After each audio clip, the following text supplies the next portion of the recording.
नहीं, 24,000 से कम नहीं, अरे 9,000 में दम नहीं, 24,000 से कम नहीं, अरे महिला शोषण बंद करो, बंद करो, बंद करो, अरे महिला शोषण बंद करो, बंद करो, बंद करो, अरे 9,000 में दम नहीं, 24,000 से कम नहीं, अरे इंकलाब जिंदाबाद, इंकलाब। जिंदाबाद।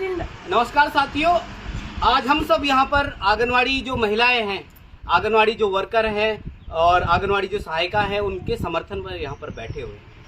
देखो, एक और हम नई दुनिया की बात करते हैं। अभी संसद में मोदी जी ने एक बिल के लेकर तमाम पूरे देश में ढिंडोरा पीट रहे, महिलाओं का सम्मान नहीं कर रहे करके लगातार विपक्ष पर आरोप कर रहे हैं, जगह जगह पुतला फूंका जा रहा है।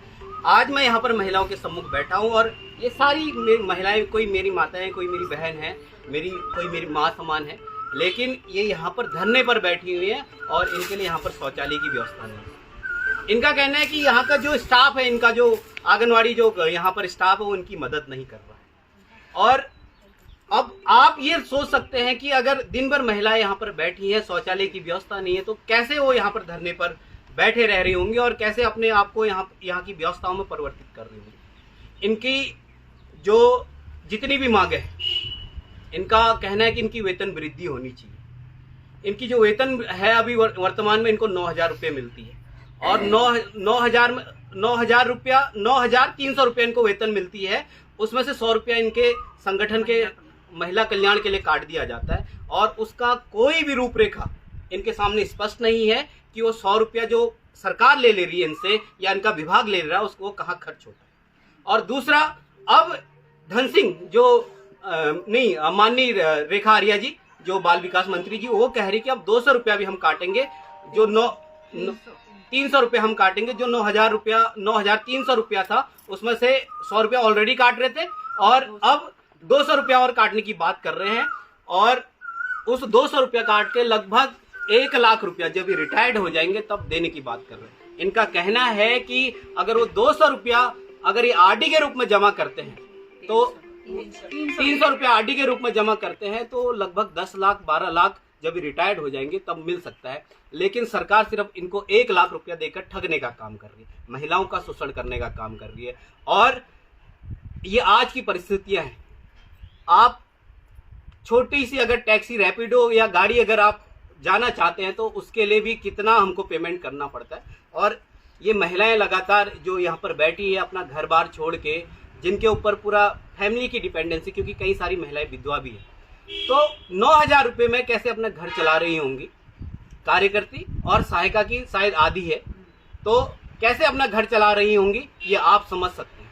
इसलिए सरकार से पुरजोर तरीके से मैं कहना चाहूँगा कि भैया जो 9,000 रुपया इनको दे रहे हैं वो बढ़ाकर 24,000 करने चाहिए। और जो आपका ये व्यवस्थाएं बना रहे हैं, जो आप इनको पेमेंट देने की बात कर रहे हैं, इनके रिटायर्ड होने की बात, या तो आप उसको बंद कर दें या पेमेंट जो 1 लाख रुपया करें, एटलीस्ट 10 लाख 12 लाख रुपया तो करिए, ताकि वो रिटायर्ड होने के बाद अपने आप को ढंग से स्थापित कर सके। जितने लोगों से मिला, मैं ये कह रही कि राशन आता है 3-4 महीने का राशन एक साथ आता है, वो भी ओवर डेट आता है। अब इनको ओवर डेट मिलेगा, इन्होंने बच्चों को बांटने और गाली खाने के लिए कौन है? हमारी ये जो यहाँ पर बैठे आंगनवाड़ी कार्यकर्ता। इन्होंने कहा कि SIR के दौरान इन्होंने हमें इतना उत्पीड़ित किया कि जगह जगह जाकर, और अभी उसका पेमेंट सरकार ने इनको देने का काम नहीं किया।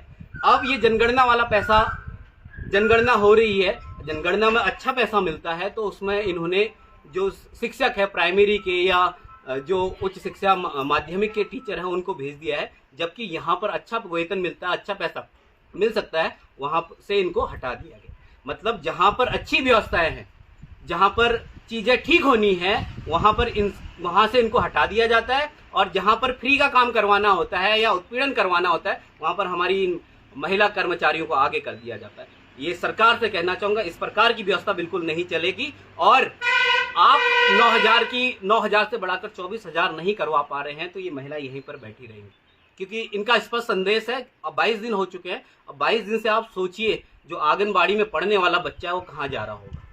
और ये मुझे सरकार का जो ये संदेश लगता है, इस प्रकार की जो काम कर रहे हैं सरकार के लोग, मुझे ये स्पष्ट संदेश लगता है सरकार आंगनवाड़ियों को भी बंद करवाना चाहती है, क्योंकि 22 दिन से अगर बच्चा घर में बैठा है तो जरूर उसके पेरेंट्स उसको पब्लिक स्कूलों में या प्राइवेट स्कूलों में भेजने का काम करेंगे। जो प्राइवेट स्कूलों के माफिया हैं उनको बढ़ाने का काम करेंगे।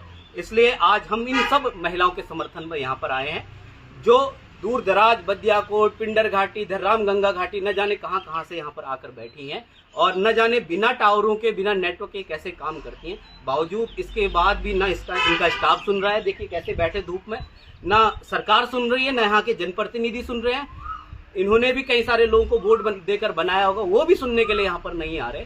तो मैं इस आपके इन चैनलों के माध्यम से, सोशल मीडिया के माध्यम से तमाम लोगों से निवेदन भी करना चाहूँगा, समर्थन में आइए, मदद करिए। और सरकार से कहना चाहूँगा, अगर सरकार नहीं सुनना चाहती तो इन सबका स्पष्ट संदेश आने वाले चुनाव में आपको दिखा देंगे कि आंगनवाड़ी जो कार्यकर्ता है, आंगनवाड़ी की जो महिलाएं, उनमें कितना दम है। आपकी सरकार को जहां तक पहुंचा रखा है वहां से गिराने का काम करेंगे। धन्यवाद।